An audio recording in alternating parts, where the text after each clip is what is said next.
భారీ బడ్జెట్ తో తెరకెక్కించిన ఐ మిక్స్డ్ టాక్ తో శంకర్ ని కాస్త నిరాశపరిచింది. అయితే ఈ డిసప్పాయింట్ నుంచి తేరుకుని ముందు ప్రకటించిన అజిత్ సినిమాను సెట్స్ కు తీసుకెళ్లే పనిలో ఉన్నాడు శంకర్. భారీ నిర్మాణ వ్యయంతో తెరకెక్కిన ఐ బాక్సాఫీస్ దగ్గర బోల్తా పట్టడంతో అజిత్ సినిమాని సింపుల్ గా తెరకెక్కించాలనుకుంటున్నట్ట. ఇక ఈ సింప్లిసిటీకి స్టార్డమ్ ని యాడ్ చేసి సక్సెస్ కొట్టాలనుకుంటున్నట్ట.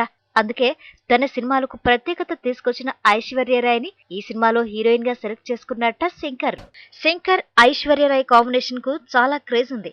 ఈ మాజీ ప్రపంచ సుందరి నటించిన జీన్స్, రోబో సినిమాలు సూపర్ హిట్ అయ్యాయి. అసలు ఓ మరమనిషి కూడా మనసు పారేసుకునేంత అందంగా ఐశ్వర్యను కాకుండా మరే హీరోయిన్ ని ఊహించుకోలేం. దీంతో రోబో హిట్ లో గ్రాఫిక్స్ తర్వాతి ప్లేస్ ఐశ్వర్యరాయ్దే అయింది. ఇప్పుడు ఈ మ్యాజిక్ ని రిపీట్ చేయడానికి ఐశ్వర్య రీ ఎంట్రీ ఇవ్వగానే నెక్స్ట్ ప్రాజెక్ట్ లో ఐశ్వర్యని హీరోయిన్ గా సెలెక్ట్ చేసుకుంటున్నాడు శంకర్.